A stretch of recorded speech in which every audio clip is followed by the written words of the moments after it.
this video, I'll be going over the volume of solids. So a volume of an object is just the measure of how much space it's taking up. So it's three-dimensional space. For example, if you have a bucket and you fill the bucket with water, the water's volume is the amount of space it's taking up inside of that bucket.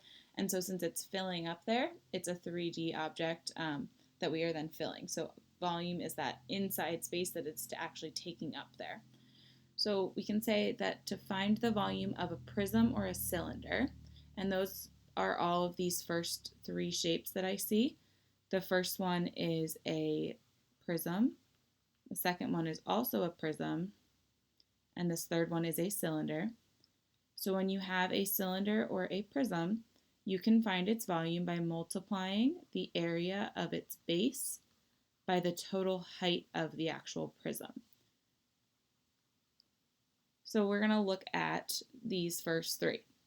These first two are a prism because they have these bases, and these bases that I'm talking about is this triangle here and this triangle down at the bottom. So imagine these two triangles are the top and bottom of this shape, and then it has like three squares or three rectangles around the side that are creating the height of it. Those two bases in a prism are always going to be congruent to one another. So in order to find the volume that this is taking up, we'll calculate the area of the base, and then we'll multiply by the height of the entire prism.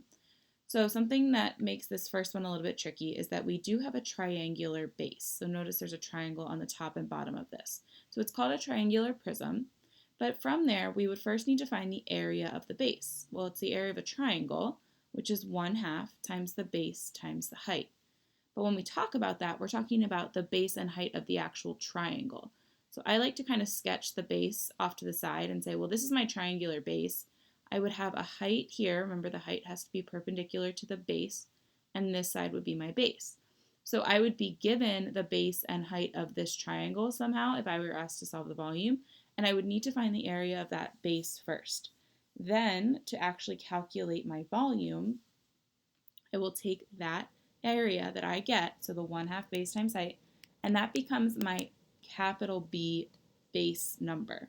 So I'm going to say this all equals B.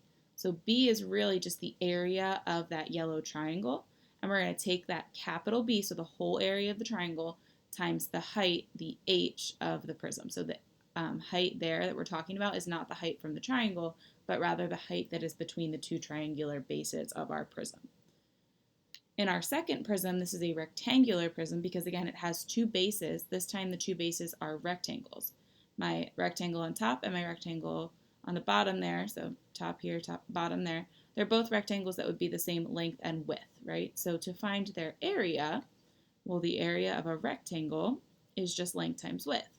So we're doing the same thing. We're saying length times width, and then to actually calculate the volume of this, we would then multiply that length and width by the whole height of the prism. So the volume formula for a rectangular prism actually becomes length times width times height. The length and the width was our actual area of our rectangular bases that were congruent, and our height is the height of the entire prism connecting those two bases. And then finally we have our cylinder here. And this is like a prism because the bases, again, are congruent. We have two circles. We have one circle on the top and one on the bottom. And then we are going to multiply by the height of the entire prism here to get this. So the shape of my base this time in a cylinder is a circle, but we don't call it a circular prism, we call it a cylinder. And the area of my base, remember the area of a circle is just pi r squared. So in order to get my volume of my whole cylinder, I'm going to find the area of my base, so pi r squared, times the height of my whole prism, and that'll get me the volume of my cylinder. So we kind of had that similarity throughout those three shapes. Now when we start looking at cones or pyramids and spheres, it gets a little different. So for pyramids and cones, notice they're kind of coming to this point at the top here. So these are not cylinders or prisms because they don't have those equal bases on top and bottom. We're still going to do a similar thing where we find the area of its base and we multiply by the height, but we're going to take 1/3 of the product each time. So when we talk about that, we're going to look at our cone. We can see that this is specifically called a cone here. The shape of the base is still a circle like we know. So I'm writing the formula instead of the word. So we know that that's a circle for our base, circle. And then our area of that base is pi r squared. So we still have that showing up in our formula for a cone, but what makes this slightly different than a cylinder is that we're saying, well, it has this circular base, but what I'm going to do is when I look at this formula, I have pi r squared showing up, so that's my circular base, times the height of my actual cone, so right here, and then I'm taking a third of that. So I multiply the whole thing by a third at the end. Because if I didn't multiply by the third, I would have been calculating the volume of the cylinder. Your cone has a lot less space that it's taking up because it comes into that point at the other side rather than staying round all the way throughout. So it's kind of similar when we talk about our pyramids. Now, this specific pyramid is a square pyramid because we can see that, Pyramid, it has a square base here. You could also have a rectangular pyramid, a triangular pyramid. The same principle will apply. You want to find the area of your base. And just like when we had our triangular prism and we called it capital B, we're going to find that area of the base. In this case, it would be whatever this side times this side is. And since this appears to be a square one, we would do s times s, or s squared, to find the area of our square, length times width. And then that would be our capital B, that base of our pyramid. Whatever shape it is, you find the area. And then we're going to multiply by the height of the actual pyramid, which again shows up here. But the last step then to make this not just a rectangular prism will be that we need to actually multiply by a third again. So we're taking that product. So we have our height showing up in there. We have that capital B for our base area. And then we're multiplying by 1/3. And then our last formula, the sphere. The sphere's volume is a special case. It doesn't really follow any of these rules that we've been seeing. So the type of solid, this is just called a sphere. Think of like a ball, a basketball, a soccer ball, just any sports ball that you can think of there. And then we are going to show the formula for that is just 4/3 times pi times r cubed. So this is slightly different than any of our other formulas. It doesn't really follow that same rule, but that is our volume formula for a sphere. Now you don't have to have these memorized, but you do need to know how to calculate with them. They'll be given to you on a formula sheet, so you don't need to memorize them, but again, they are important to know how to use. So we're going to actually apply some of these and try to calculate some volumes of shapes. So if you want to try each of these shapes on your own, go ahead. When you're ready to check your work, you can press play and we can go over them together. So my first example, I can see that I have a prism and it's a triangular prism because the base on either side here is that triangular shape. So I've got two triangles and they're being connected by a height. So it's kind of like on its side this time rather than being like a tall height, but it's still connecting the two triangles. So my height is 2 and my base is this triangle with a 1 and a 3 there. So what I'm going to do is first find the area of my base. So the area of my base would be 1/2 base times height, so 1/2 times 3 times 1, so 3/2. And then in order to actually find the volume of this, I need to multiply my base times the actual height of the prism. So we're going to say V equals capital B times height, 3/2 times 2, and that'll end up with 3. And we put a label of cubic feet or cubic inches, cubic units when we talk about volume because it's taking up space.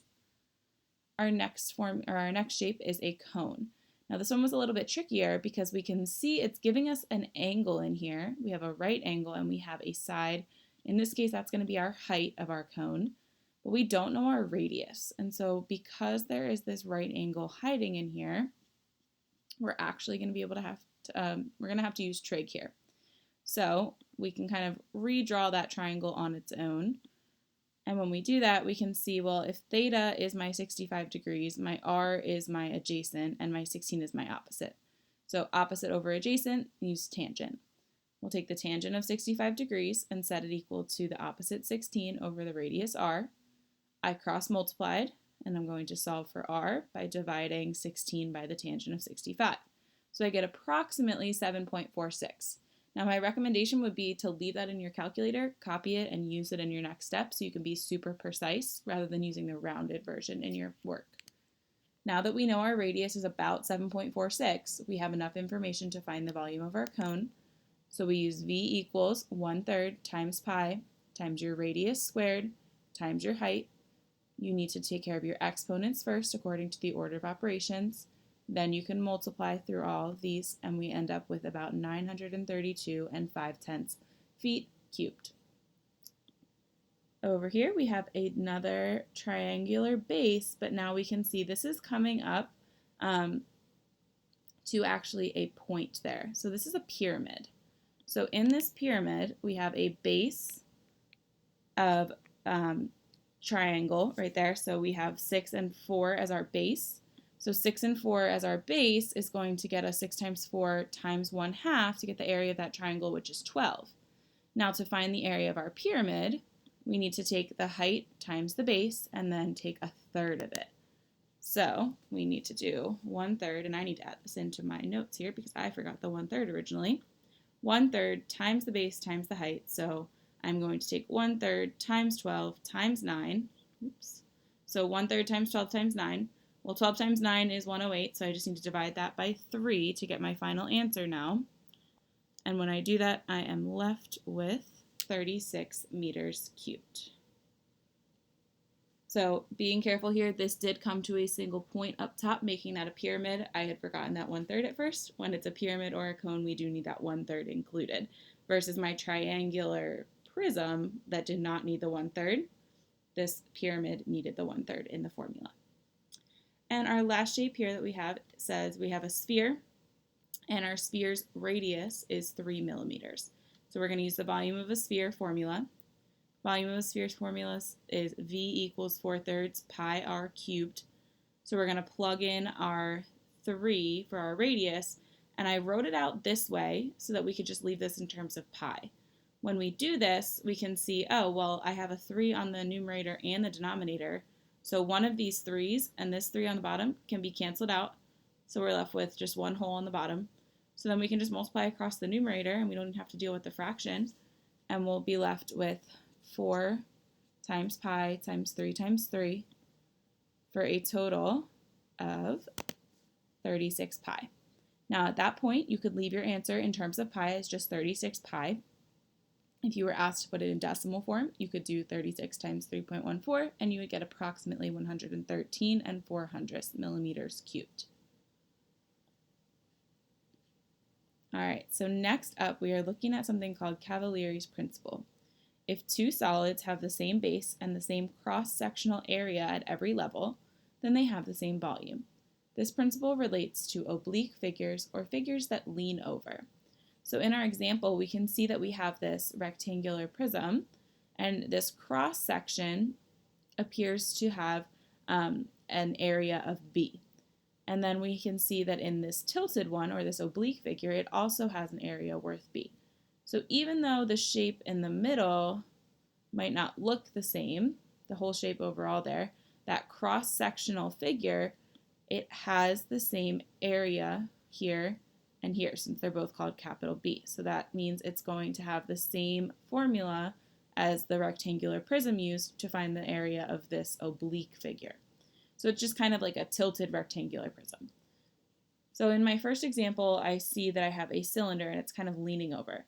But because it's going to have a circle that has a radius of 5 on the top and bottom, then that means there's that circle going throughout this entire cylinder. So any of those cross-sectional areas would be the same size. So that means I can just use the volume of a cylinder formula here with my radius as 5 and my height as 8. So what I'll do is say V equals pi r squared h. I'm going to plug in pi times 5 squared times 8. Remember, you need to do your exponent first, so 5 squared is 25, and 25 times 8 gets us 200. So if we were just going to leave it in terms of pi, we would get 200 pi. But again, you can always put that into decimal form by multiplying 200 times 3.14, and we get about 628 inches cubed. Over here, we again have an oblique figure. It's kind of leaning over, but we can see that the height there and the base and the width there, the height of 3 and that width of 4 are going to be the same throughout this entire shape. So any of those cross sections are going to be equal to its base. And so that means that I can use the rectangular prism formula to find the area of this tilted shape. So I'm going to say V equals length times width times height. So 3 times 6 times 4, and we'll be left with 72 millimeters cubed. All right, and last up today, we have our volume of composite shapes. Now remember, composite means we're composing it of multiple figures. So if you'd like to try this on your own, go ahead and press play when you're ready to check your answers. Here we first have a cone, so we want to find the volume of our cone. And it looks like our cone is 3 for our height of it, and it has a radius of 3 as well, even though that's only marked down below. That circle that's sitting kind of at the top of our cylinder and the bottom of our cone would have an equal radius there. So we know our radius for our cone is 3. So we're going to use our volume of a cone formula, which is V equals 1/3 pi r squared h.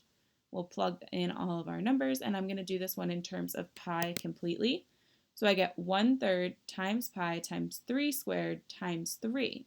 Well, since I'm multiplying by 1/3 and multiplying by 3, 1/3 times 3 is just one whole. So those 3's in the numerator and denominator cancel, and we'll be left with 9 pi. That's just the area of my cone. I'm not quite done yet. The other shape that I have in this is a cylinder. So I need to calculate the volume of my cylinder now. And I'll use that volume equals pi r squared h formula. And this time my radius is still 3, but now my height in my cylinder was 7. So that was taller than our cone. So pi times 3 squared times 7. So exponent first, 9 times 7 gets us 63. So leaving it in terms of pi again, we get 63 pi. To get the entire volume of the composite shape, because I have a cone and a cylinder, I'm going to need to add those two together. When I add them, I'll be left with 72 pi centimeters cubed. If you wanted the decimal approximation, put 72 times 3.14 into the calculator and you could get it. Here we have a cylinder, and it looks like a chunk of it has been taken out. So my big cylinder is what I'm going to start with. I'm going to figure out, well, what's the whole area of this entire shape? I can see that it has a radius of 3 and a height of 7. So I'm going to use the volume of a cylinder formula, V equals pi r squared h, plugging in my radius of 3 and my height of 7. 3 squared is 9, 9 times 7 is 63, so we're left with 63 pi for that first large area. But then I have this little tiny cylinder that was taken out of there, and so I see that that has a radius of 1 and it's still a height of 7 because it's taking up the whole cylinder's height. So I'm going to use pi r squared h, but instead of r being 3, it's now just the 1, and the height stays the same at 7. So we'll be left with about 7 pi. So now that we have both the large and the small, because the small section was removed, we're going to need to use subtraction to find the composite total. So 63 pi minus 7 pi. And when we're subtracting or adding pi's, I forgot to mention up here, we kind of treat them like variables, like combining like terms. So we have like 63x you could think of minus 7x. And so we would be left with that coefficient of 56, but instead of an x right now, it's a pi. Because we could just multiply by pi, or we can just leave it in terms of pi. So in this case, we're left with 56 pi millimeters cubed. And finally, we have our cone that was pulled out of this cube.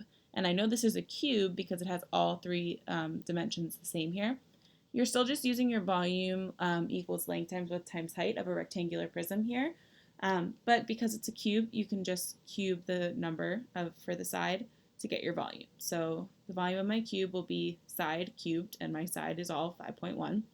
So I'm going to just take 5.1 times 5.1 times 5.1, and I'm left with this number of 132 and 651 thousandths. That's the volume of my whole cube, but then it looks like there's a cone that was pulled out of it. So my cone formula is V equals 1/3 pi r squared h. So we need to plug in all of that information. So 1/3 times pi, I'm going to use 3.14 this time because this was given in decimals, so I'm just going to use decimals this time. And then my radius here, well, it wasn't given, but because this circle is stretching all the way across this square here of 5.1 by 5.1, half the side of 5.1 would be the length of the radius of this circle. So we're just going to divide 5.1 by 2 to get the radius, so about 2.55. And we'll square that radius and then multiply by the height of the cube, which is 5.1, which would be equal to the height of the cone. So that's why we're using it again there. So we have 1/3 times 3.14 times 2.55 squared times 5.1. We need to use GEMDAS to follow our order of operations. So start with your exponent, then you can multiply all the way through, and you're left with about 34.710. And then finally, because this composite figure looks like the cone was removed from the cube, we're going to subtract 132.651 minus 34.710 for about 97.94 meters cubed.